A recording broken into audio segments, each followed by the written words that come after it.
come up and tell us? We are live.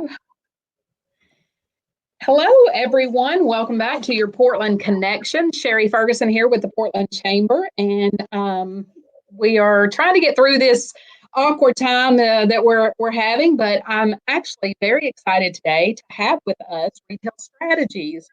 So Retail Strategies is a company that the city had partnered with last year, but we have Lacy with us, Lacy Beasley, and she is currently the president and former CEO of Retail Strategies.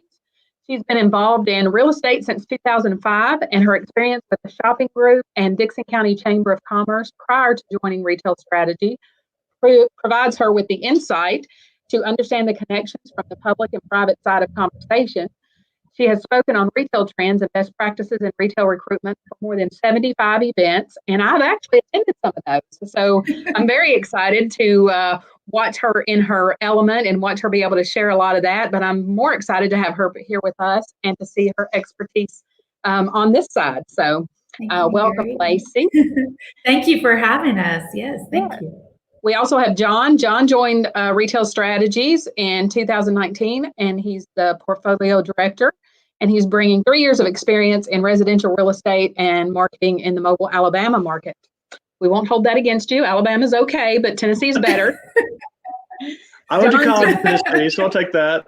Okay, there you go. Yeah, John went to college in Tennessee, and I lived there for about 12 years. So we both have a lot of history there. There you go. So John's unique career path has allowed him to gain knowledge in land acquisition and development, neighborhood revitalization, and blight reduction.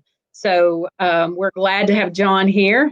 By now, they may be asking me what Retail Strategies is. And for now, I'll just say that I love how your website explains it. On there, it says that Retail Strategies exist to give communities across the United States an advantage in attracting business. So to me, that kind of sums up what you guys do.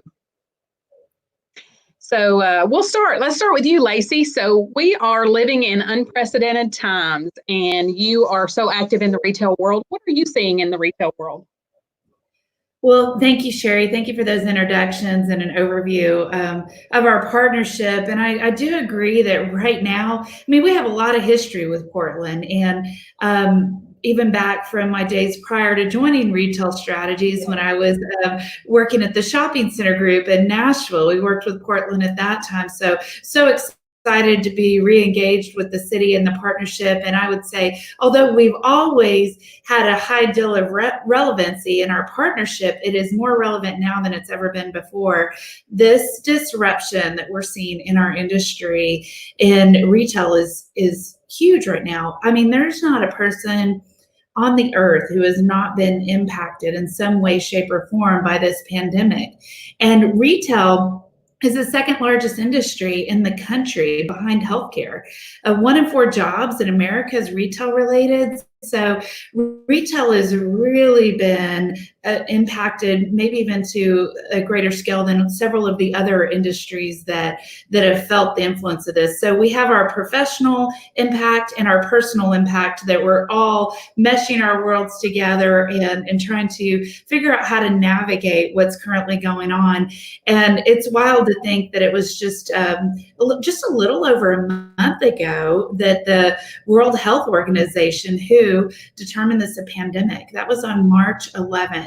And so you think back to that time in March 11th, and at that time, maybe even a week before that, I thought that this might be overhyped, and boy, was I wrong. And every week, I think the severity of it has really been elevated. The awareness of it has been highly elevated. So our worlds are changing so quickly right now, and every day, it's almost a full-time job just to understand how the world changed that day, what it means to us and our business, and then how we can use that information to help our partners and our communities. So I want to just talk about what I'm seeing, big picture, and then we can bring it back down to very specifically how that impacts Portland, Tennessee. So John Ruzick works on a daily basis with Portland, and so he really has that intimate knowledge of what's happening with the city and the communities there.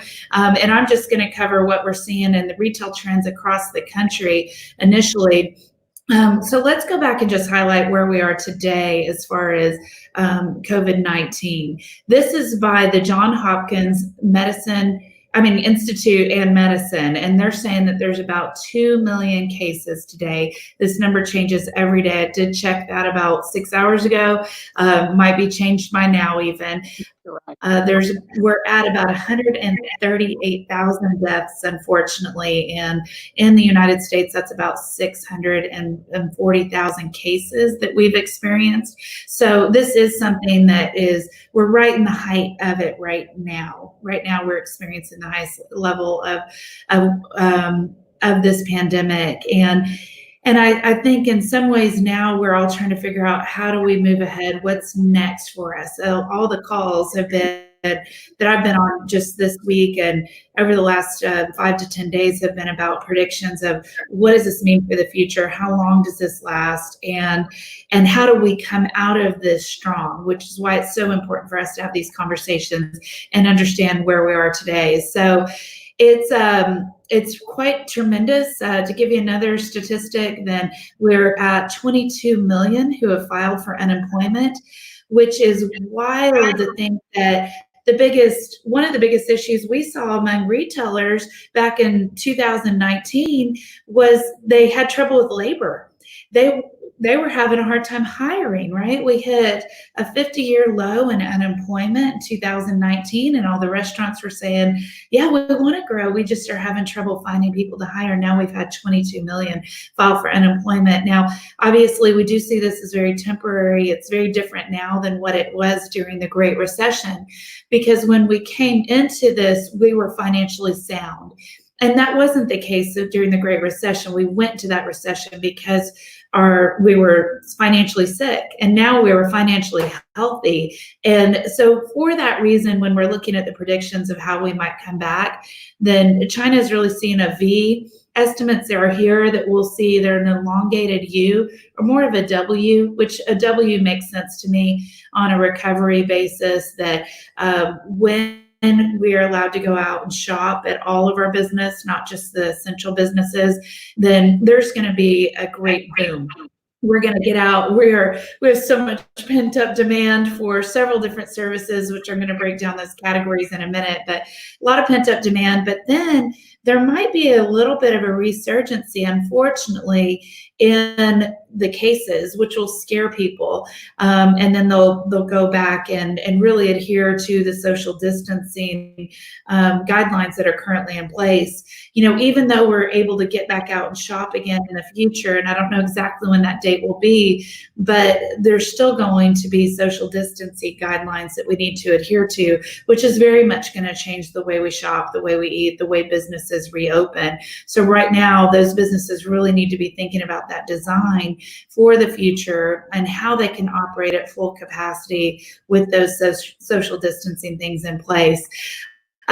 So when we're looking at retail, we have to really break it down into two different aspects. So at Retail Strategies, we really focus on the real estate of it. And I think as consumers, we all shop, we all eat, we believe we're all experts in retail because it's so relatable, right? And what our focus is, and why we give communities such as Portland an advantage in our partnership, is we're focused on the real estate side of it, which is separate from the operations side. So obviously, those go hand in hand, but let's just start with what we're really seeing first on the real estate side, and then we'll go into the operations. The major discussion that is dominating the real estate market right now is rent reductions. They're all trying to figure out, as those businesses have closed, then they go to their landlords and say, we can't pay our rent, obviously, because we're not generating any revenue. Landlord then goes to the lending institution and says, we're not being able to collect on rent.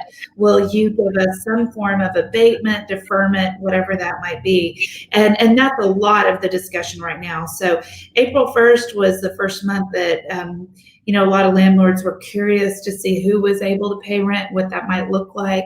And that varies across the board. That what a lot of them have realized, it's not a one size fits all. It has to be handled on a case-by-case basis for that tenant, for that landlord, and for that financial institution. So that gets really complicated. I could talk about that for 6 hours, but I'm just going to leave it there and move on to what's going on with kind of more the operations side of it. Retail sales overall, let's look back over the last decade. We were averaging year over year same store sales estimates up at 4.3%. So every year retail was increasing by a little over 4%. Last month they had a decrease of 8.7%.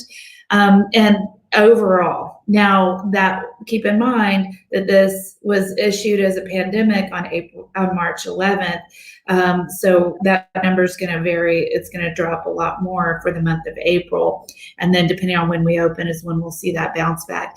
Now that did vary very much by category. So who are the winners in this as far as categories with sales? It's going to be the grocery stores. We are going out, we're shopping. Several grocery stores have seen increases anywhere from 20 to 30%. But what's important to know is the number of trips are down, although the sales are up. Who else is winning right now? General merchandise. Again, we're going out. As we know, we can't find toilet paper. And the other funny thing is, people are working out at home and trying to find their exercise equipment. So general merchandise in general has been doing better and been a winner in this. Even Placer AI has a great resource that can tell you the number of trips that are up, and Dollar General's trips are up by 50% during the month of March. So there's definitely some big winners there. We're seeing CVS, Walmart, Target, Dollar Tree trips are up. So that's very positive. Now, the other winner in this is Home and Garden. They were allowed to stay open. And with all of us being at home right now and looking for how we're going to spend our Saturday, with lack of options with our traditional entertainment prior to COVID-19, then we're going to have the best yards and gardens that we've ever seen, right? So people are getting out, they're spending money and doing those home improvement type projects. So those are actually up as well. And another one that's winning is pet supplies. Believe it or not.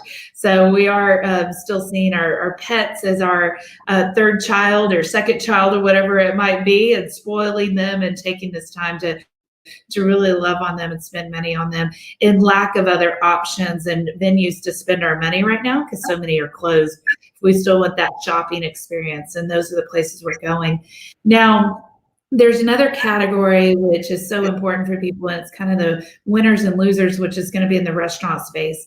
There's a handful that have seen a tremendous drop anywhere. They're doing maybe 10 to 20% of what they did previously.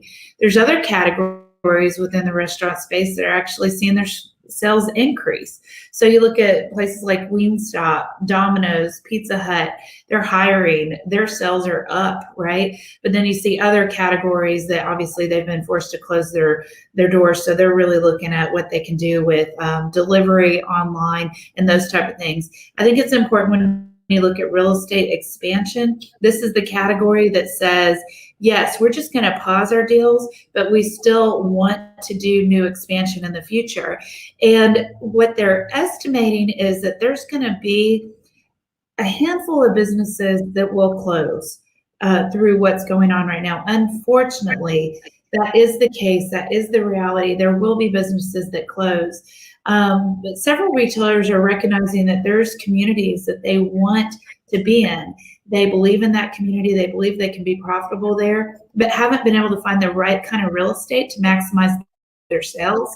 So they might have the option to come in and look at those stores that have closed and take that real estate. So I've heard estimates where we're going to see vacancy rates at as high as 20%. But right now the predictions are those brands that are financially strong are going to be able to come back in and fill those up. So I think that's very positive. Now, those that are really struggling right now are clothing stores. I think that's obvious because they're closed. It's recreational supplies and obviously hospitality. They're the ones that have been hit even worse than the retail industry. Well, Lacey, I did tell people a little bit about retail strategies, but what I have really enjoyed is this relationship. I think people do not realize how different marketing retail is than marketing your industry, which Portland's been very good at marketing for industry over the past many years. Denise Bennett has done an awesome job with that.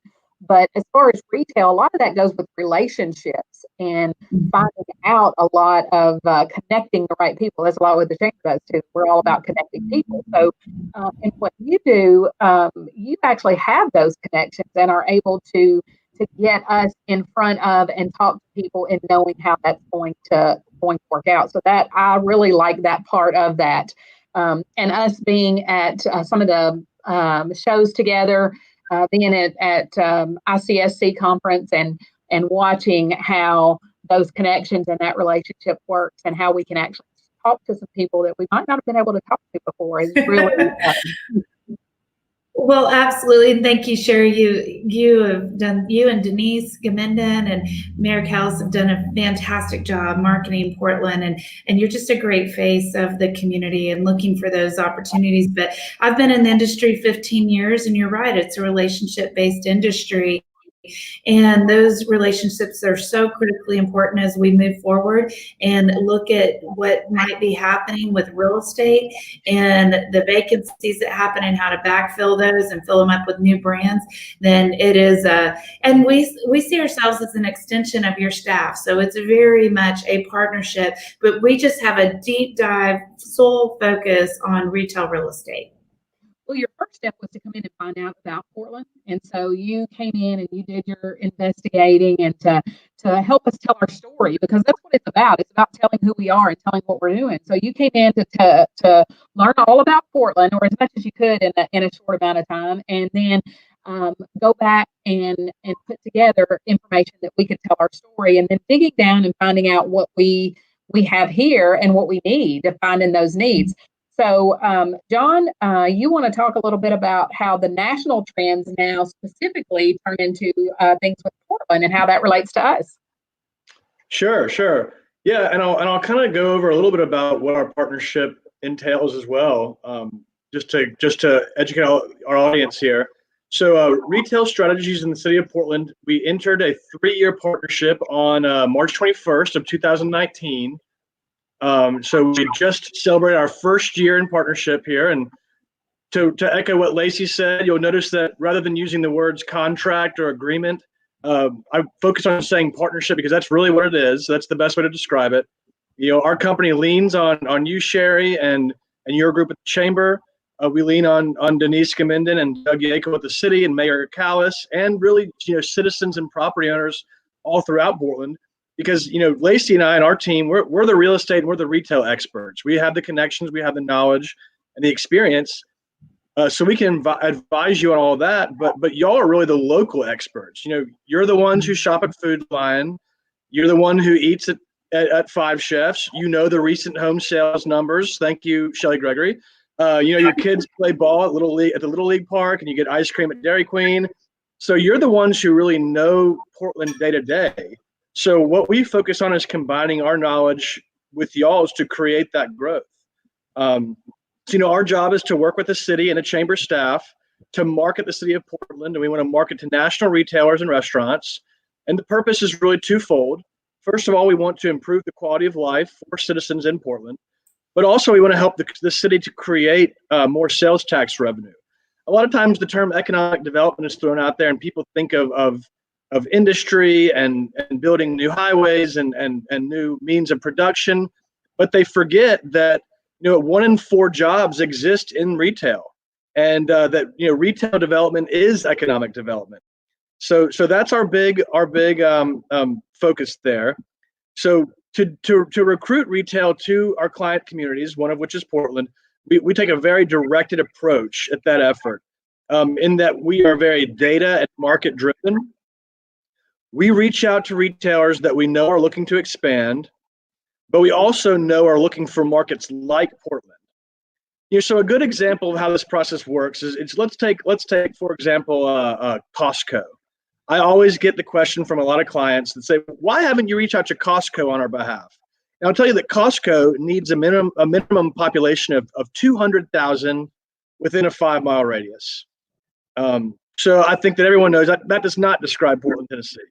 But so just based on those demographic requirements, we know that outreach to Costco is not going to be a very productive use of our time and energy when it comes to helping to grow Portland. It's just not a realistic prospect. The good news is, though, that there are tons of other retailers that want to be in a city just like Portland. And what we've learned is that those national retailers are also very data-driven. So while the things that make your community great, like new parks and playgrounds and the accolades you receive and the wonderful events that are put on, those offer a huge boost for the quality of life for citizens, but these are very difficult for national retailers to really quantify. So they're communicating with Wall Street investors who may not even be able to find Tennessee on a map, much less know much about Portland, Tennessee. So they need data and they need formulas that spit out hard numbers telling them whether or not their business can be successful in a community. So with that said, we start every partnership with what we call our discovery period. That's the time in which we determine what your demographics are and how they match up to what national retailers are looking for. So talk a little bit about the data for demographics in Portland. The 2010 census population showed about 11,500 people. The estimated 2019 population is about 12,600, and that's maybe give or take a couple hundred. There's a lot of different sources for that population. So what's important to note about retailers too, though, is that they do not measure demographics along city or county boundaries like we often do, like what I call the Wikipedia population. When you Google Portland, Tennessee, and what comes up is that number. So this information doesn't mean a whole lot to them. What they really want to see is how many people come to Portland to shop. So instead of demographics based on those political boundaries or city limits, we're actually going to measure our demographics based on radius rings and drive times. So to get a little more specific, within a 5-mile radius of Portland, we estimated a population of about 18,800. That includes a little under 7,000 households, and the median income is about $48,000 a year. The average home value is about $207,000. And of course, all those numbers grow as you expand that radius to 10 miles and 15 miles and so on. So additionally, consider that miles sometimes matter just as little as city limits, because really what the other big measure of distance is the amount of time it takes to drive to Portland. So we also measured demographics in based on drive times. So we've researched demographics within a 10-minute drive time and found that population is about 16,500 people, with just under 6,000 households, and again the household income of about $48,000 a year, and an average home value of about $2,000. So not a whole lot of change there. But then we drive down a little bit more into that data, and we create what we call a custom trade area. By this phrase, I mean how many people are in your area that are coming to shop in Portland. So we use a number of different technologies to make an inference on how many people might decide to shop in Portland from the surrounding area. So what we've found is that people from Orlinda, Westmoreland, White House, other surrounding communities, they choose to come and spend their money in Portland. So this opens up a whole other can of worms that we can then factor in to try to mine demographic data for a much, much larger area that really reflects the draw that Portland has, within the surrounding communities. So all this to say, and I know I'm probably going on way more than Sherry wanted, but all this to say is that we invest a lot of time to paint a demographic picture of what Portland really is by the numbers. We use this information to help retailers make an informed decision about a market, but also we really use that to help us to direct our outreach efforts. So we're really looking for those retailers that are going to be successful in a place like Portland and really help them to grow and help y'all to grow. So another way that we inform our outreach is by using what we call a gap analysis. So by analyzing consumer behavior, both on national and regional levels, we're able to show an approximate dollar amount that leaves your community. So when people are leaving Portland and going elsewhere, how much are they spending? And more importantly, what are they buying? So those categories really can inform us on what we should be recruiting in Portland, so people stay in Portland and spend their dollars there. So the biggest retail categories we found that are where money is spent outside of the city are general merchandise, food service and drinking, clothing and accessories, building material, and then garden equipment, and lastly, health and personal care stores, and one more, furniture and home furnishings. So those are the top 5 categories that people are buying in when they leave Portland to go shopping. So I'm making our process sound a little bit simpler, mostly for the sake of time and so you don't fall asleep on your keyboard. But we are combining a lot of these different data points, whether it be demographics, gap analysis, or just our general knowledge of retailer expansion. And we're coming up with these focus categories that we're going to choose to focus on in our recruitment efforts. So for the Portland market, we chose to focus on 4 categories, which we're still really going after aggressively. Those are food service, so restaurants, both sit-down restaurants, fast casual restaurants, and quick service. We're also focusing on clothing and accessories, general merchandise, and then furniture and home furnishings. So to kind of talk a little bit about how our strategy, how we've had to alter that amidst the COVID-19 stay-at-home regulations. We're still out there. We're communicating with developers. We're still communicating with property owners and with shopping center owners. But we're having to alter this strategy a little bit based on what retailers are able to do right now. So we're still focusing heavily on general merchandise. So your drug stores, your dollar stores, the stores that sell a little bit of everything. That's one of our major focuses for the Portland market. They're not seeing as much of an interruption right now during this time because they're still the ones who are able to be successful and have a lot of business. While that business is not having as many visits, the spending that's happening there on a per visit basis is increased drastically, or managed to help them stay the same. We're also going to continue to heavily recruit in the restaurant sector, which has been a major focus of ours in Portland from the beginning. We think there's an enormous potential for growth in both the fast casual and quick service fields. And many of these groups who have already had an established drive-through or takeout business or carry-out market, they haven't seen a huge or major disruption in service. So they're still looking for expansion opportunities all across the country. So we're going to try to make sure that we stay top of mind for them and keep Portland top of their list. They still are wanting to see potential sites in the market. And as Lacy said, again, the sit-down restaurants, those are going to be some of the ones that suffer. They don't have that carry-out or drive-through business. And some of those models are already a little bit tired, as they say. So this crisis may be the nail in the coffin for groups that already kind of were on their way out anyway. But as Lacy said, that's going to be an opportunity for backfill of other restaurants or other retail concepts.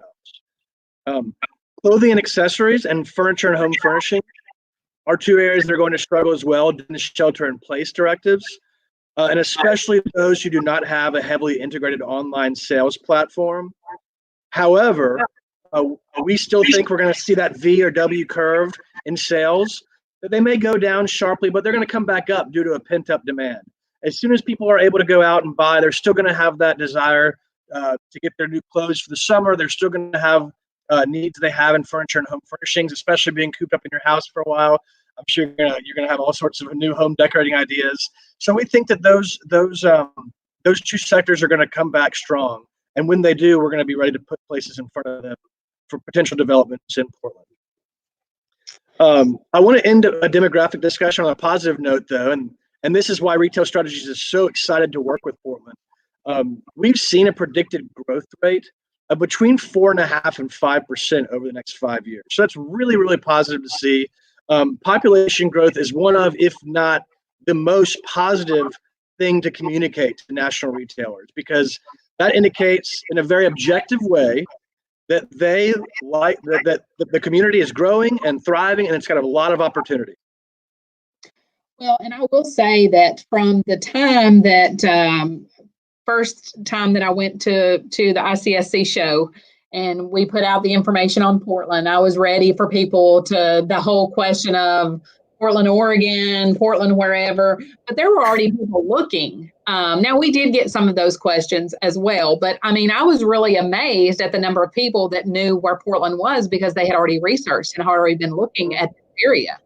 One of the questions that Kristen has asked on here, and be great for you guys to elaborate on, is the online shopping. Does the data that you have you provided, does that include the online shopping? And I know that is a somewhat of a skewed version of online shopping and what that is. I think Lacy might be able to give us some information on that.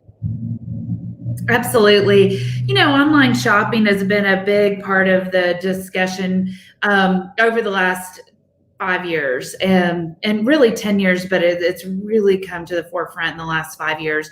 And what the answer is, yes, that information, online shopping is included in those estimates. But what I think is important to know that this is the U.S. Census Bureau quarterly report. If you look at system-wide retail sales, then online shopping is still only 10% of system-wide sales. And so I think we assume that it's much, much higher than that. But what all the brands know that they absolutely have to do now is what they call Omni-Channel Lean. And it's that seamless integration between your online sales and your brick and mortar store. So we're seeing this across the board, and you even see it with the fast food restaurants. I don't know if any of you have the Sonic app, but it works. It's fun. And so, I mean, even things like restaurants, your gyms have the apps on, you know, so we used to think when online shopping first started that, you know, restaurants were online proof. And that's a good example where even they've said, yeah, we want both. We want online and brick and mortar. We still crave an experience as individuals.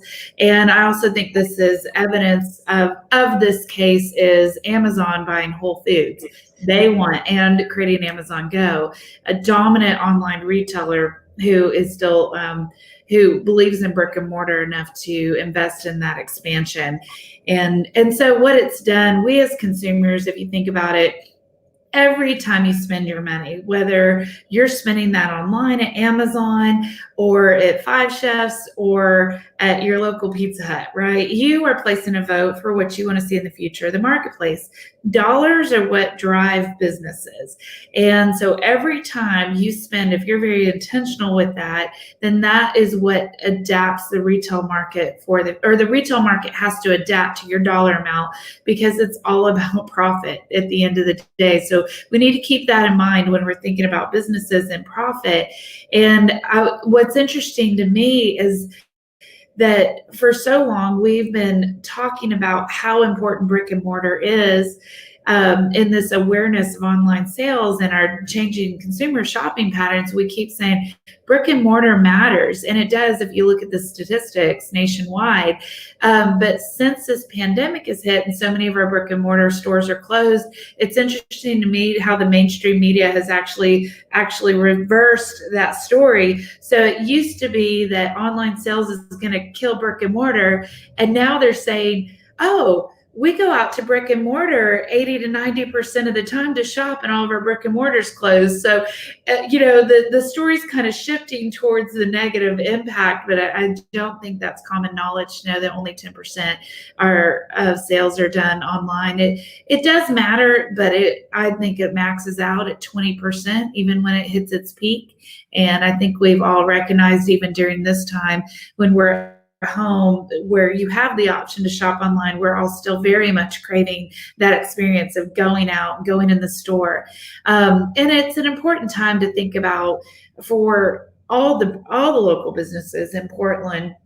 What are you doing with your consumer to, one, one, do you have an online sales platform? And if you don't, I would highly encourage you to investigate that. Take this time when you're at home and maybe business is a little bit slower to get that online platform set up and started. Retail Strategies is going to do a webinar 2 weeks from now that is geared towards helping businesses learn how to shop online.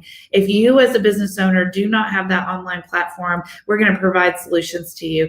The Shopify is one source. It's only $29 to get signed up. So we're just going to break down those easy steps to get you over that barrier. But what I think so encouraging about this time, it's been a time of disruption where we're all forced to change what we're doing, how we're selling, how we're operating our business, how we're shopping. And I'm excited actually to see what comes out on the other side, because we're going to find new ways to sell our products, new ways to shop, and we're not going to forget what we previously knew. It's just going to be an added layer of it. And you think about 9/11 and how that impacted our world and the way that we travel with TSA. I remember prior to that event, when every time I'd fly home, my mother would meet me at the gate with flowers, and I loved it. Yes. And now, you have to go all the way out through baggage claim and out the doors before my mom could be there excited to see me and hug my neck. So very different times. And I think we're going to see a lot of changes as we go forward, that there isn't going to be going back to what was. It's going to be the new reality in our future. And I think that that's going to be a combination. Just like we're learning how to do things, we're going to take the things that we've had to learn and had to get through here, and we're going to combine those with and have the new norm. And I think that a lot of this technology has been there and people haven't embraced it because they didn't want to have to learn the new technology. And I think now they've been forced to do so. And it's only going to make our experience better in all that we do, and our businesses. I think they're going to be better for it. Completely agree. It is a time where we all have to adapt. We're forced to. And those that aren't willing to adapt are really going to struggle on the other side of this. I think that you're right. Now, I do want to now go back to, we all want to know what's coming next, what's coming to Portland. So, but before we know what's coming, what are the key factors that these new businesses look for? John, I know that you look at, and there's so many things that these businesses are looking for, not just a city. So you want to elaborate on what the businesses are looking for when you're selling Portland? Sure. Well, as we talked about, demographics have a lot to do with it. And so that's a big thing. And I'll put a short plug in here is make sure to fill out your census. Yes. Yeah. All of our data and all of retailers' data is run off that census. So if we can show positive growth in Portland through that, then that is a big thing that everybody can do to help Portland grow. But part of this matchmaking process that we go through every day is finding the retailer the right real estate. So the right raw land or the right existing space to operate in. So you talked about it a little bit, but when we began our partnership with Portland, part of that is what we call our boots on the ground tour, or BOG, and that's an internal term that we kind of laugh about, but it's really very descriptive. Our team is there in the market to identify all your real estate opportunities and assets. So our team came to Portland and we did a very objective market tour, just like a national retailer would do. We drove all the main streets. We walked downtown. We observed your main intersections. We had a piece of cake at Five Chefs, so thanks, Jessica. We got a really good idea of all the opportunities that exist in Portland. And what we're really looking for there is what we call home run real estate.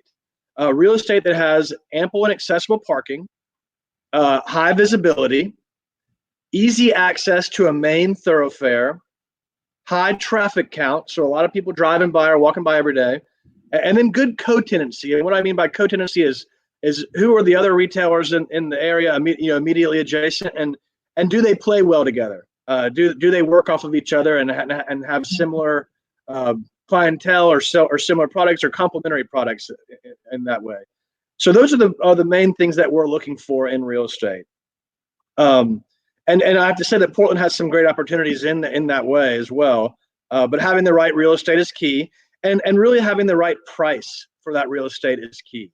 One of the challenges that our team faces every day is it comes to developing real estate and the cost associated with that. The problem these days is that the construction costs are so high, and they've gone up so much in the last 10 years, but the rent that retailers pay has not gone up. So developers have trouble making those numbers work on these deals because they might end up losing money if they spend more money acquiring the land and building the building than they're able to bring in on rent. So if that can't cover their debt, then the deal doesn't work, and we don't get a cool new retailer.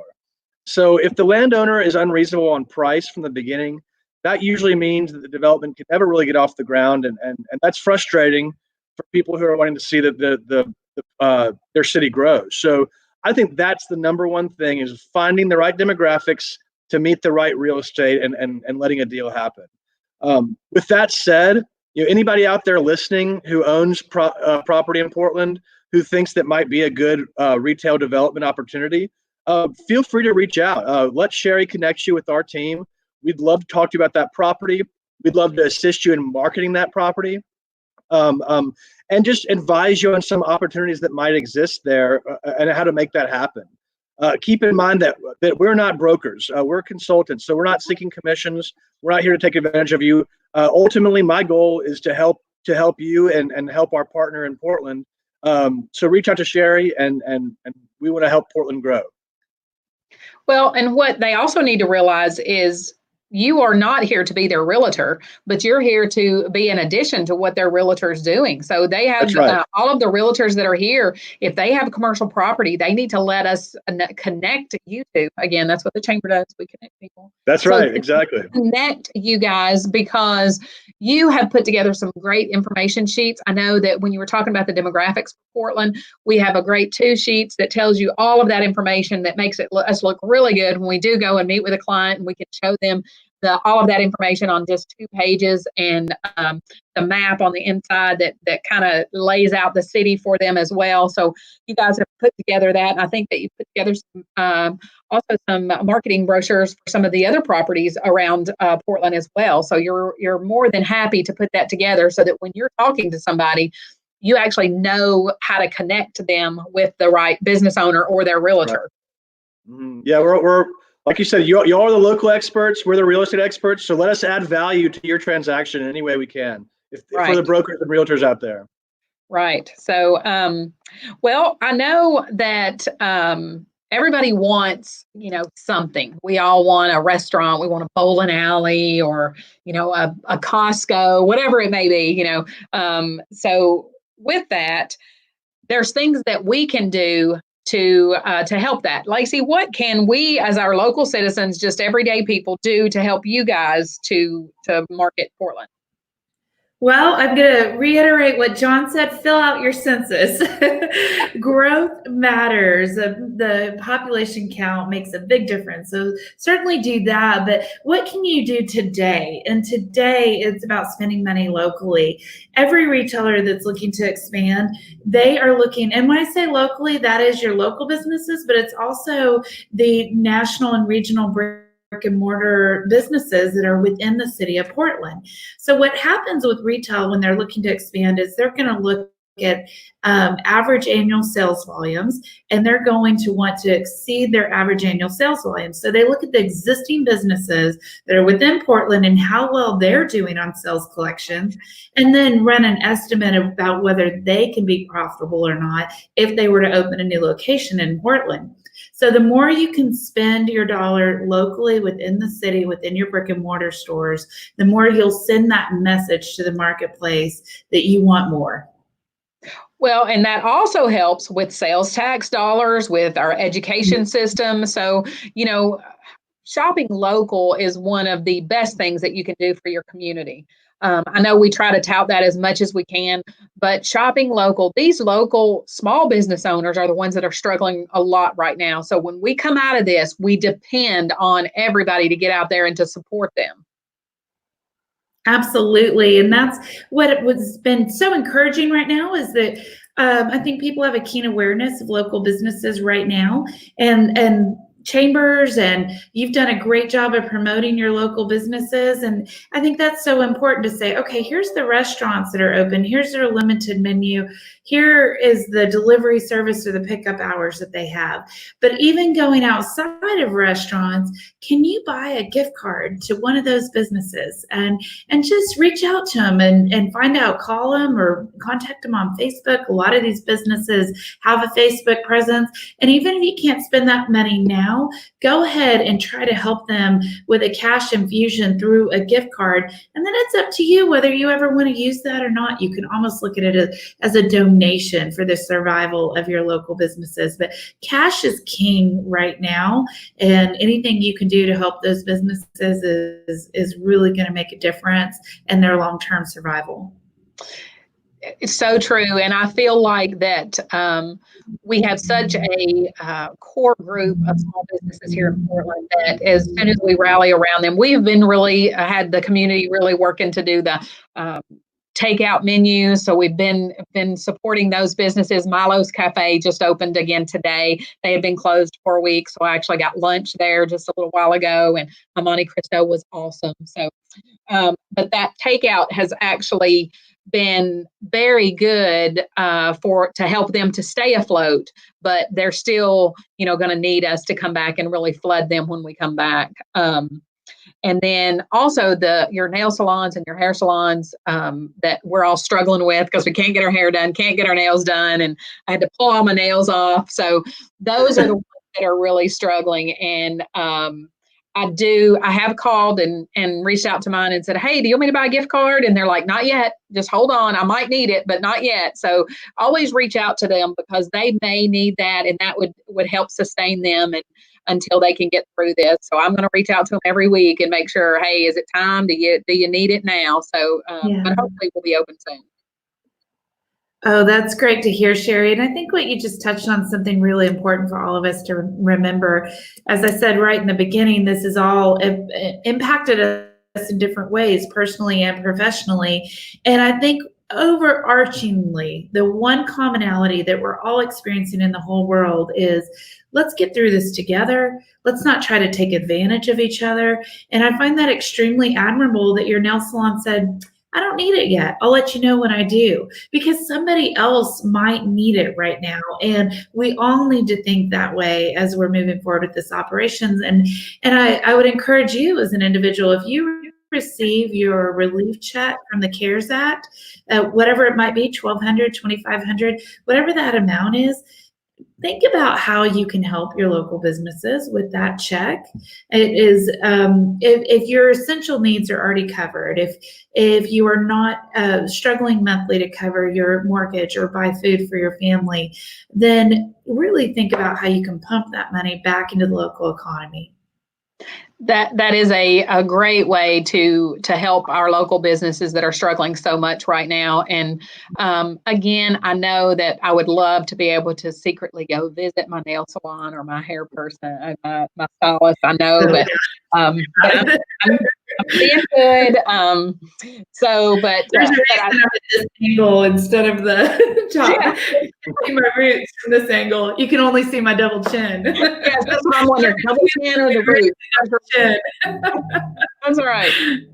So, but I do want to encourage everybody, if you're watching, go out there and comment, because we're going to draw at the end of the week for people that have made comments on this live video. They're going to get 2 meals to the Barbecue Pit. So again, supporting local businesses.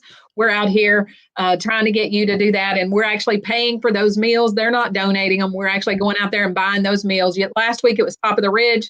So we gave away 2 meals to Top of the Ridge. I actually think she got those today. So I'm sure she's enjoying those.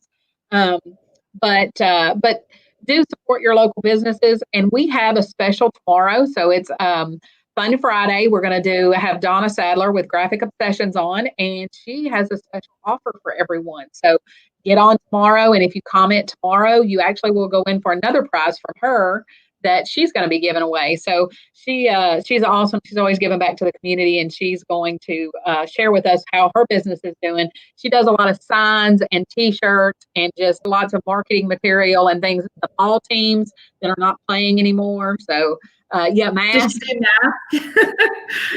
mask? She might now. Might be a business idea there. That's right. With your logo. That's right. That's right. So I actually want the one with going to be the new swag of 2020 is going to be mask with logos. Yes, and I think all the seniors are going to have shirts with toilet paper and COVID 2020 on them. So, but yeah, it's really something to see our businesses rally behind each other, and that is one good thing about the small businesses. They do support each other, and you'll hear more about that tomorrow too. Yeah, well, and you too, Sherry. Keep up the great work and doing these interviews, connecting people, just supporting in such a strong way. It's just awesome. This is my first Facebook Live interview I've done with the Chamber of Commerce, and we work all over the country. So I really think that speaks well to how extraordinary you are and getting out there, being the face and the voice of communication for the community. So keep that up. I know it's going to make a big difference long term for all of your businesses. So thank you. Well, thank you. This is kind of our first start again. Technology made us do this because we can't go out and face-to-face visit people anymore. So this is something that we'll continue to do. And I will have you back on when we can talk about something more positive and we can talk about what's coming and where we're going and those type things. So I will definitely have you back on later in the year when we're coming out of this little issue that we're having. But John, you want to close and wrap up with some positive notes? Yeah. Well, I was going to, and I will end on a positive note, but I'll say, things won't be like this forever. So when they get back to normal or whatever that will be, let's get back out and see each other, and we'll shake hands and sit down for a cup of coffee at Milo's and celebrate the Strawberry Festival and all that. And so to end on a positive note, and I saw this question in the comments field, I cannot be too specific, but we have been working on the former Fred's, and I'll be really excited to share to announce an opening of a really cool new retailer. But let's just say that it will be one that you can visit and help work off some of those quarantine pounds that you might have put on. Yes. So that's an exciting thing you can look forward to. Well, thank you too. We do appreciate all the work that you're doing. And for those that don't know, they provide us with so much information and so many webinars. And when you put that information out there on that online shopping and how we can help our small businesses, I will share that. And any of those businesses that are wanting to get into that, they can join in for that webinar. Wonderful. Absolutely. Thank you guys, and y'all have a great rest of the day. Thank you. Thank you, Sherry.